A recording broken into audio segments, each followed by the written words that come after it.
नमस्कार विद्यार्थी मित्रांनो, DRT लेक्चर्स या यूट्यूब चॅनलमध्ये आपले सर्वांचे हार्दिक स्वागत आहे. पाठीमागच्या काही लेक्चरमध्ये आपण शिलावरणाचा अभ्यास करत आहोत. याच्यामध्ये आपण पृथ्वीचं अंतरंग बघितलं, त्याचबरोबर पृथ्वीच्या अंतरंगात होणाऱ्या वेगवेगळ्या प्रकारच्या अंतर्गत हालचाली बघितल्या आणि या अंतर्गत हालचालींच्यामुळे भूपृष्ठावरती निर्माण होणाऱ्या शीघ्र हालचालीही आपण बघितल्या. आता या अंतर्गत हालचाली, शीघ्र हालचाली ज्या आहेत, या हालचालींच्या प्रमाणे जशी वेगवेगळ्या प्रकारची भूरूपं निर्माण होतात आणि तयार झालेली भूरूपं यांच्यामध्ये एक विघटनाची प्रक्रिया होते किंवा विदारणाची प्रक्रिया होते. या विदारणाच्या प्रक्रिया कशाप्रकारे होतात ते आपण पाठीमागं बघितलं. या विदारणाच्या प्रक्रियांच्यामध्ये रासायनिक विदारण होतं, कायिक विदारण होतं, त्याचबरोबर जैविक विदारण होतं. या 3 विदारणाच्या प्रकारामुळे जी तयार झालेली जी भूरूपं आहेत, ही तयार झालेली भूरूपं ही हळूहळू नष्ट होतात किंवा त्याची विदारणाची प्रक्रिया होते किंवा त्याची धूप होते असे म्हटलं तरी त्याला चुकीचं ठरणार नाही. आता या ठिकाणी आपल्याला हे जे विदारण झालेलं आहे, म्हणजे जी खडकांची तूटफूट किंवा झीज होते, ही झीज झालेले मातीचे कण असतील, खडकाचे तुकडे असतील, हे सर्व प्रकारचे जे पदार्थ आहेत, हे सर्व प्रकारचे पदार्थ एका ठिकाणाहून दुसऱ्या ठिकाणी वाहून नेले जातात आणि हे वाहून नेत असताना वेगवेगळ्या प्रकारची अपक्षरण कारकं निर्माण होतात. याच्यामध्ये आपण जर पाहिलं तर प्रामुख्याने नदी असेल, वारा असेल, हिमनदी असेल, या हे सर्व जे घटक आहेत जे आपल्या पृथ्वीच्या पृष्ठभागावरती कार्यरत असतात, या सर्व घटकांच्यामुळे असे वेगवेगळ्या प्रकारची भूरूपं तयार होतात. या ज्या अपक्षरण कारकांच्या ज्या प्रक्रिया आहेत, या प्रक्रियांच्यामुळे वेगवेगळ्या प्रकारची भूरूपं तयार होतात. ही कशी होतात? ही प्रामुख्याने होत असताना वहन, संचयन आणि खनन कार्य कशाप्रकारे होतं, या सर्वांचा आपण या ठिकाणी अभ्यास करणार आहोत. आता या ठिकाणी आपल्याला या लेक्चरला नदीचे खनन कार्य किंवा नदीचे कार्य कशाप्रकारे चालतं. आता आपण बघतो की नदी एखाद्या उंचावरच्या प्रदेशावरती उगम पावते आणि ती वाहत जाऊन एखाद्या उपनदीला मिळते, एखाद्या मोठ्या नदीला मिळते किंवा तशीच वाहत जाऊन ती समुद्राला मिळते. त्यामुळे या ठिकाणी ती जी नदी आहे, त्या नदीचं कार्य अशा प्रकारे चालत असलेलं आपल्याला पाहायला मिळतं. आता या ठिकाणी आपल्याला या नदीचे कार्य, खनन, वहन आणि संचयन कार्य बघायचं आहे. आता सर्वसाधारणपणे जर बघितलं तर विदारण झालेल्या खडकांना विलग करणे, उचलणे, हलवणे, वाहून नेणे, संचयन करणे या प्रक्रिया प्रामुख्याने घडत असतात. हे जे विदारण झालेले घटक आहेत, या विदारण झालेल्या खडकांना विलग करणे, उचलणे, हलवणे, वाहून नेणे आणि संचयन करणे या सर्व प्रक्रियांचा याच्यामध्ये समावेश होतो. त्यामुळे अपक्षरणाची आणि संचयनाची वेगवेगळ्या प्रकारची भूरूपं होतात. आता हे जे विलग करणे, उचलणे, हलवणे, वाहून नेणे, संचयन करणे ही जी महत्त्वाची वेगवेगळ्या प्रकारची जी प्रक्रिया आहे, या प्रक्रियेमुळेच या ठिकाणी अपक्षरणाची आणि संचयनाची भूरूपं तयार होतात. काही प्रक्रिया सर्व कारकांच्यामध्ये समान असतात, परंतु काही ठराविक प्रक्रिया विशिष्ट कारकांच्यामुळेच घडत असतात. आता जर आपण बघितलं तर या ज्या प्रक्रिया आहेत, विलग करणे, उचलणे, हलवणे, वाहून नेणे, या जर आपण प्रक्रिया बघितल्या तर या सर्व प्रक्रिया ठराविक कारकांच्यामध्ये समान असतात, परंतु ठराविक प्रक्रिया या विशिष्ट कारकांच्यामुळेच घडतात.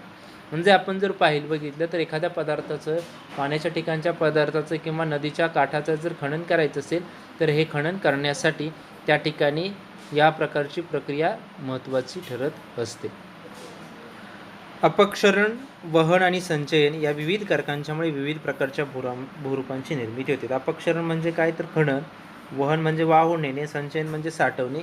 ही जी कारकं आहेत, या कारकांच्यामुळे वेगवेगळ्या प्रकारच्या भूरूपांची निर्मिती होत असलेली आपल्याला पाहायला मिळते.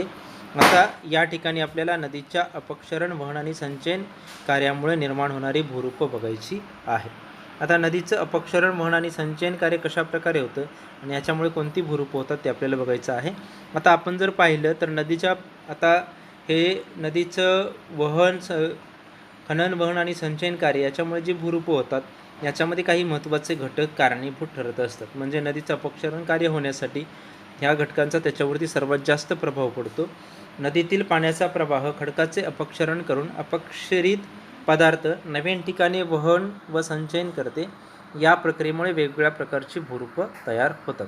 आता नदीतील पाण्याचा जो प्रवाह आहे, तो नदीतील पाण्याचा प्रवाह खडकांचे अपक्षरण करून अपक्षरित पदार्थ म्हणजे जे खनन केलेले पदार्थ आहेत हे पदार्थ नवीन ठिकाणी वहन करतात आणि संचयन करतात. या संचयनातून ही भूरूप तयार होतं. म्हणजे सर्वात महत्त्वाचं काय होतं तर त्या ठिकाणी खनन केलं जातं आणि या खनन करून त्या खनन केलेल्या पदार्थांचं वहन केलं जातं आणि या वहनामुळे आणि संचयनामुळे आणि खननामुळे वेगवेगळ्या प्रकारची भूरूपं निर्माण होतात. आता नदीचं अपक्षरण कार्य जे आहे ते नदीचं अपक्षरण कार्य निर्माण होण्यासाठी किंवा होण्यासाठी काही महत्त्वाचे घटक कारणीभूत ठरत असलेले पाहायला मिळतात. आता नदीतील खडकांचे तुकडे वाहून नेण्यासाठी काही महत्त्वाचे घटक कारणीभूत आहेत. त्याच्यातील सगळ्यात महत्त्वाचा घटक आहे तो म्हणजे गतिज ऊर्जा. पदार्थाची गतिज ऊर्जा किती आहे याच्यावरती नदीचं अपक्षरण कार्य अवलंबून असतं. आता गतिज ऊर्जा म्हणजे काय तर जे नदीच्या पात्रातून जे खडकाचे तुकडे वाहून नेले जातात हे वाहून नेलेले खडकाचे तुकडे किती गतीने पुढे जात आहेत किंवा किती गतीने वाहत आहेत हा घटक नदीच्या अपक्षरणावरती परिणाम करत असलेला आपल्याला पाहायला मिळतो. म्हणजे ज्या नदीतील पदार्थांच्या वहनाची गती जास्त त्या ठिकाणी खनन कार्य जास्त होतं. कारण ज्यावेळेला पदार्थांना वेग असतो ते वेग असल्यामुळे ते पदार्थ तेवढ्याच गतीने वाहतात. गतीने वाहत असल्यामुळे ते त्या नदीच्या पृष्ठभागावरती किंवा तळाशी तेवढ्याच प्रमाणात खनन करतात आणि त्यामुळे त्या ठिकाणी नदीचं अपक्षरण कार्य आहे ते वेगात होतं. ज्या ठिकाणी गतिज ऊर्जा जास्त असेल त्या ठिकाणी पदार्थ वाहून नेण्याची क्षमताही जास्त असते. ज्या नदीचा उतार तीव्र आहे जिथे तीव्र उतार असेल अशा प्रदेशामध्ये त्या नदीचं जेवढे पदार्थ वाहून नेण्याची क्षमता जास्त असते तेवढ्याच जास्त प्रमाणामध्ये अपक्षरण जास्त असतं. आता नदी जी आहे त्या नदीचं खनन कार्य जे आहे ते नदीचं खनन कार्य नदीच्या लांबीवरती अवलंबून असतं. कारण नदीची लांबी जेवढी जास्त असेल तेवढं जास्त प्रमाणात अपक्षरण होतं.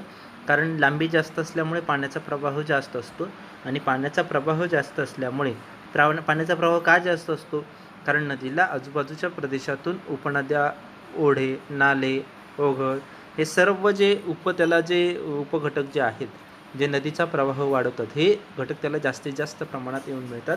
त्यामुळे नदीची लांबी जेवढी जास्त असेल तेवढं जास्त प्रमाणात अपक्षरण होतं.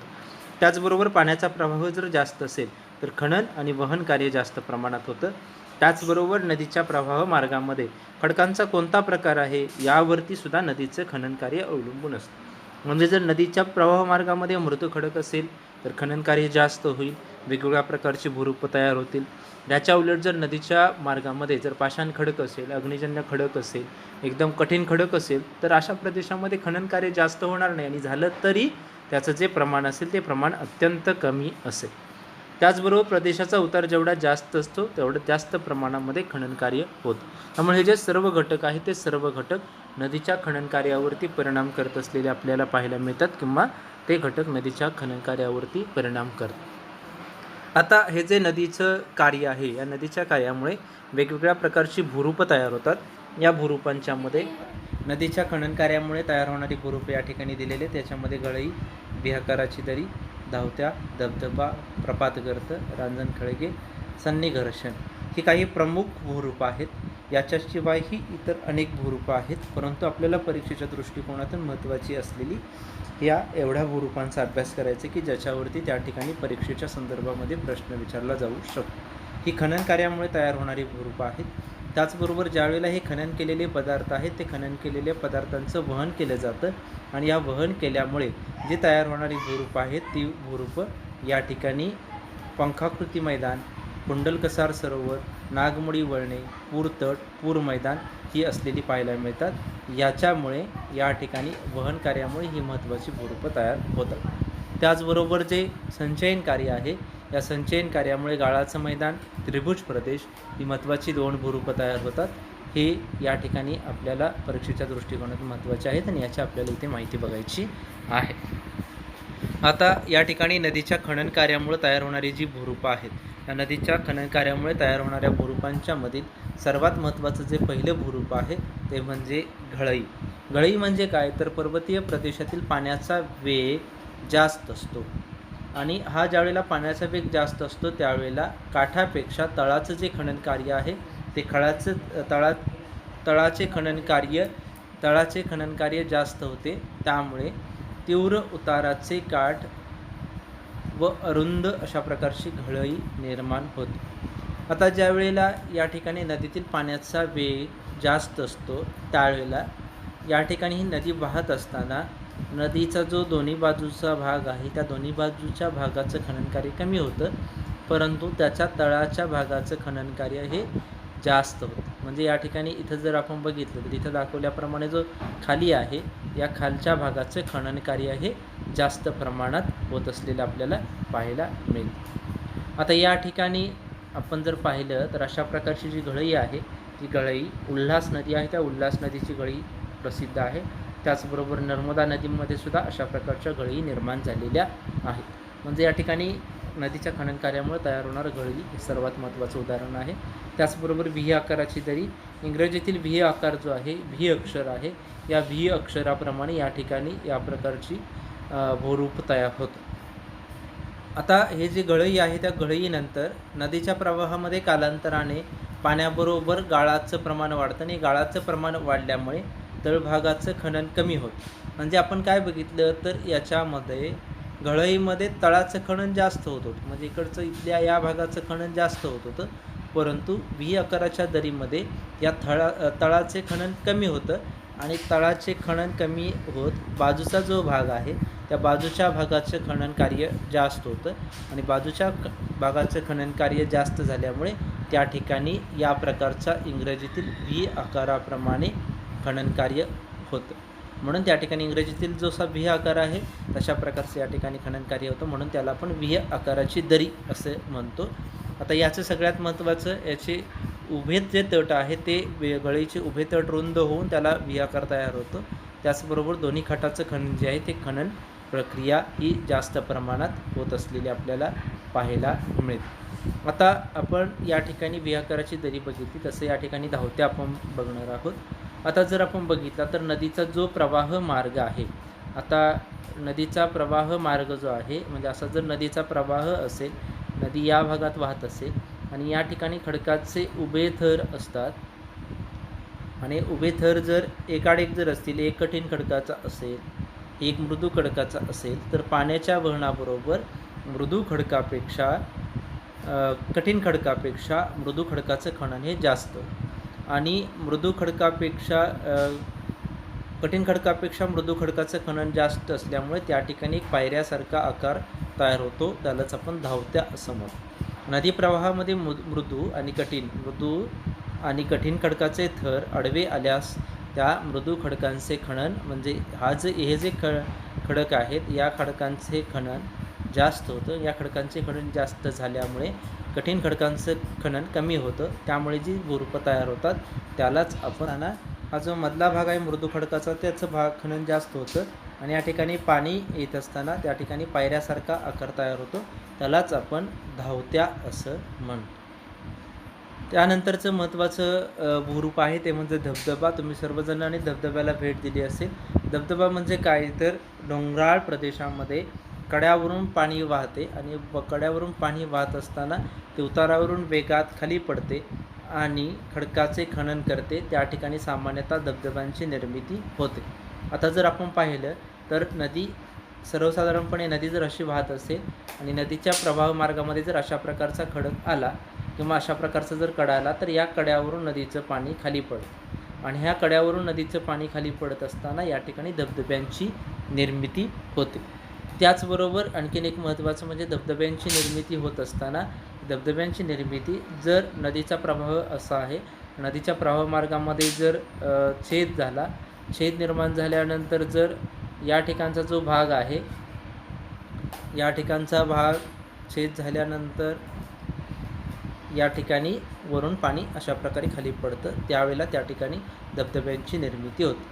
आपल्याकडे आता बऱ्याच नद्यांच्यावरती अनेक धबधबे आहेत. डोंगराळ प्रदेशामध्ये जर तुम्ही पाहिलं तर कोकण भाग आहे, सह्याद्रीची पर्वतरांग आहे. या सह्याद्रीचा पर्वतरांग कोकण किनारपट्टी सह्याद्रीच्या पर्वतरांगेमध्ये महादेव डोंगर रांगामध्ये सर्वात जास्त प्रमाणामध्ये धबधबे असलेले पाहायला मिळतात. याच्यामध्ये काही प्रसिद्ध धबधबे आहेत. याच्यामधील शरावती नदीवरील जोग धबधबा, चंबळ नदीवरील चुलिया, वेण्णा नदीवरील धबधबा प्रसिद्ध आहे. महाबळेश्वर या ठिकाणी काही धबधबे आहेत. असे वेगवेगळ्या प्रकारचे धबधबे अनेक ठिकाणचे प्रसिद्ध आहेत. त्याचबरोबर प्रपात गर्त. आता ज्यावेळेला धबधबा निर्माण होतो त्या धबधब्यांमुळे वेगाने पडणारं ज्यावेळेला पाणी आहे ते पाण्याच्या ओघामुळे धबधब्यांच्या तळाशी खळग्यांची निर्मिती होती. त्या खळग्यांनाच आपण प्रपात गर्त असं म्हणतो. ज्यावेळेला धबधब्यांचं पाणी खाली पडतं ते खाली पडत असताना या ठिकाणी हा जो एक मोठा खड्डा तयार होतो त्या खळग्यालाच आपण प्रपात गर्त असं म्हणतो. म्हणजे या ठिकाणी ज्यावेळेला धबधब्यांची निर्मिती झाल्यानंतर खूप कालावधी जातो त्या खूप दिवसांच्या कालावधीनंतर अशा प्रकारच्या प्रपातगर्तांची निर्मिती होते. त्याचबरोबर खनन कार्यामुळे तयार होणारं महत्त्वाचं पुढचं भूरूप आहे ते म्हणजे रांजण खळगे. ज्या ठिकाणी नदीपात्रामध्ये खडकांची संरचना कमकुवत असते किंवा नदीपात्रामध्ये खडकांमध्ये जोड निर्माण झालेला असतो. खडकांची रचना ज्या वेळेला कमकुवत असते आणि नदीपात्रामध्ये खडकांमध्ये जोड असतो म्हणजे एक कठीण खडकाचा भाग एक मृदू खडकाचा भाग म्हणजे असा ज्या वेळेला जोड निर्माण होतो तो जोड निर्माण झाल्यानंतर त्या ठिकाणी त्या जोडांच्या मध्ये जे वाहत आलेले जे दगड आहेत किंवा नदीपात्रातून वाहत आलेले दगड या जोडांच्या मध्ये अडकतात. जोडांच्या मध्ये अडकल्यानंतर त्या ठिकाणी नदीच्या तळाशी ते वर्तुळाकार दिशेने फिरू लागतात. अशा वेळेला त्या ठिकाणी या प्रकारच्या प्रक्रियेतून खळग्यांची निर्मिती होते. अशाच खळग्यांना आपण कुंभगर्त किंवा रांजण खळगे असं म्हणतो. आता या ठिकाणी जर आपण पाहिलं तर हे जे दगड आहेत ते दगड असे वाहत जातात आणि या ठिकाणी अशा प्रकारच्या खळग्यांच्यामध्ये अडकतात आणि त्याला पाण्याच्या प्रवाहाबरोबर ते गोलगोल फिरतात आणि गोलगोल फिरून त्या ठिकाणी खड्ड्याची निर्मिती होते. त्यालाच आपण कुंभगर्त किंवा रांजण खळगे असं म्हणतो. अहमदनगर जिल्ह्यातील निघोज, पुणे जिल्ह्यातील बेडगेवाडीजवळील इंद्रायणी नदीतसुद्धा अशा प्रकारचे धबधबे असलेले अशा प्रकारचे रांजण खळगे असलेले आपल्याला पाहायला मिळतं.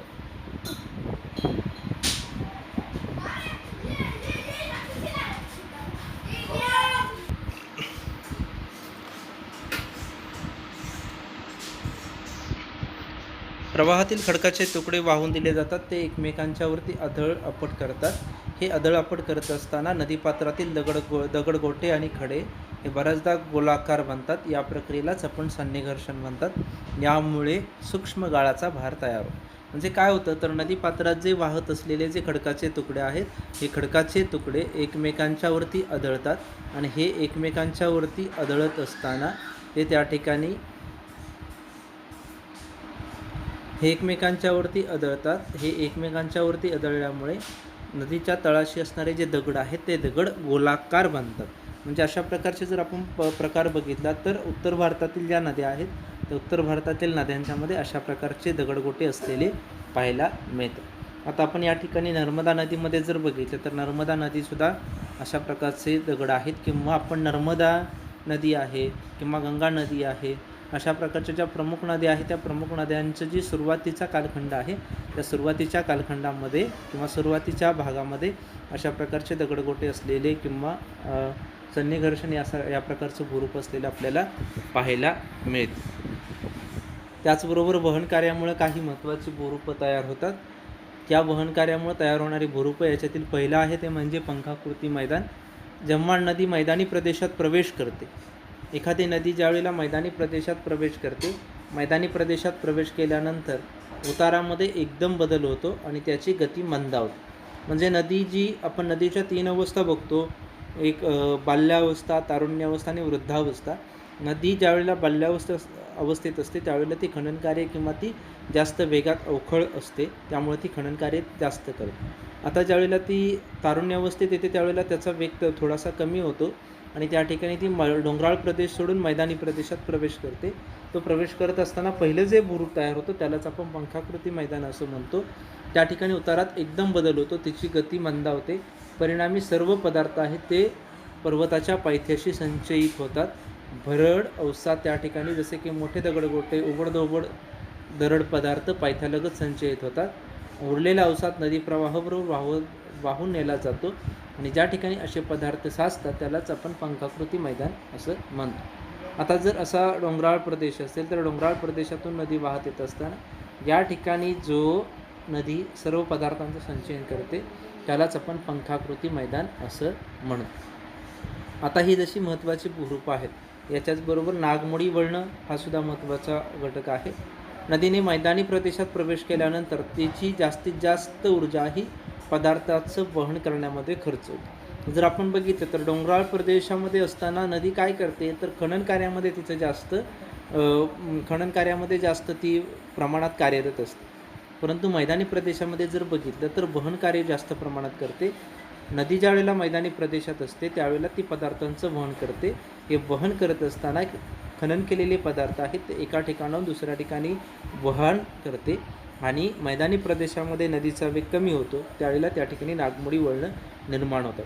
उपनद्यांनी वाहून आणलेला अवसाद किंवा जे पदार्थ आहेत ते मुख्य नदीच्या अवसादाचे प्रमाण वाढतं. नदीला सर्व अवसादाचे वहन करणे शक्य होत नाही. त्यावेळेला छोटे उंचवटे किंवा अवसादामुळे तिच्या प्रवाहाची दिशा बदलते आणि त्यामुळे या ठिकाणी नागमोडी वळणांची निर्मिती होते. त्याचबरोबर नदीच्या बाजूवर नदीचा प्रवाह वळतो त्या बाजूवर अपक्षरण अधिक घडते तर वळणाच्या आतील भागाला संचयन कार्य घडतं. वारंवार घडणाऱ्या या प्रक्रियेमुळे नदीला नागमोडी वळणे तयार होतात. आता या ठिकाणी याच्याचबरोबर पूरतटसुद्धा होतात. पूर काळामध्ये पूर मैदाना पाण्यातील जे अवसाद आहे हे अवसाद त्या ठिकाणी नद्यांच्या काठावरती साचलं जातं. नद्यांच्या काठावरती साचलं जाऊन निक्षेपण कार्य घडतं आणि निक्षेपण कार्यामुळे त्या ठिकाणी पूरतटांची निर्मिती होते. पूर मैदानंसुद्धा तशाच प्रकारचे आहेत. नदीला पूर आल्यानंतर तिचं अपक्षरण घडतं, नदीचे कार्य वाढतं व त्या प्रदेशामध्ये मंद उताराचे विस्तृत मैदान तयार होतं. त्यालाच आपण पूर मैदान असं म्हणतो. मैदानातील ही मैदानं जी आहेत ती सुपीक असल्यामुळे त्या ठिकाणी फायदेशीर ठरलेली आपल्याला पाहायला मिळतात. याच्याचबरोबर त्या ठिकाणी कुंडलकसार सरोवरसुद्धा निर्माण होतात. जर आपण पाहिलं तर ही जी वळणी आहेत, नागमोडी वळणी आहेत, नागमोडी वळणांचे कालांतराने काठाचं जास्त खनन होऊन नागमोडी वळणांचा सरळ आकार तयार होतो. सरळ आकार तयार होऊन त्या ठिकाणी एक नदीचा भाग तुटून बाजूला जातो आणि त्या ठिकाणी सरोवराची निर्मिती होते. त्यालाच आपण कुंडलकसार सरोवर असं म्हणतो. आता काही संचयन कार्यामुळे सुद्धा भूरूप तयार होतात. त्याच्यातील पहिलं महत्त्वाचं आहे ते म्हणजे गाळाचे मैदान. आता जर आपण बघितलं तर नदीला पूर आल्यामुळे आजूबाजूच्या प्रदेशामध्ये पाणी खूप मोठ्या प्रमाणात पसरतं आणि मोठ्या प्रमाणात पाणी पसरल्यामुळे त्या ठिकाणी जे वाहून आणलेले पदार्थ आहेत ते पदार्थ आजूबाजूच्या भागात साठतात. त्या ठिकाणी गाळाचं मैदान तयार होतं. हे मैदान शेतीसाठी अत्यंत उपयुक्त असलेलं पाहायला मिळतं.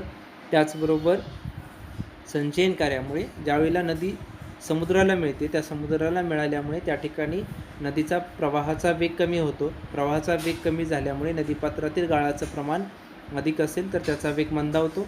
गाळ पुढे वाहून नेण्याची क्षमता कमी झाली की त्या ठिकाणी ती नदी अनेक वितरिकांच्यामध्ये विभागली जाते आणि त्या ठिकाणी त्रिकोणी आकारच्या त्रिभुज प्रदेशाची निर्मिती होते.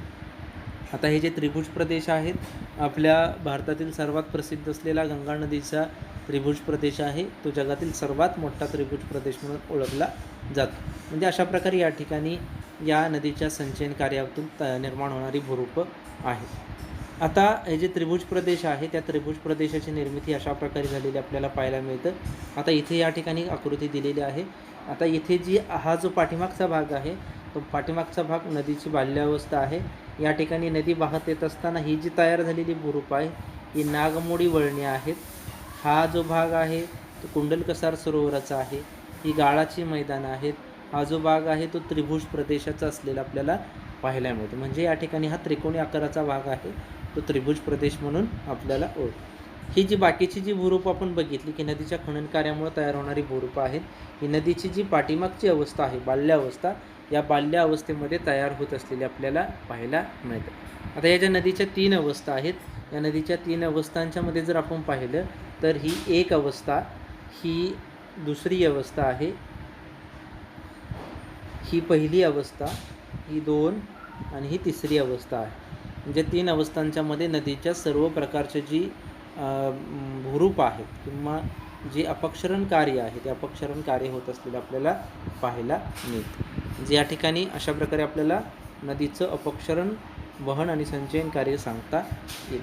या ठिकाणी आपण नदीच्या खनन, वहन आणि संचयन कार्यामुळे तयार होणारी वेगवेगळी भूरूपं पाहिली. परीक्षेच्या दृष्टिकोनातून ही भूरूपं कशी तयार होतात, कुठं होतात किंवा त्याची महत्त्वाची ठिकाणं जी आहेत, उदाहरणं आहेत याच्यावरती प्रश्न विचारला जाऊ शकतो. या ठिकाणी हा व्हिडिओ आवडल्यास लाईक करा, शेअर करा, त्याचबरोबर जास्तीत जास्त सबस्क्राईब करा. थँक्यू.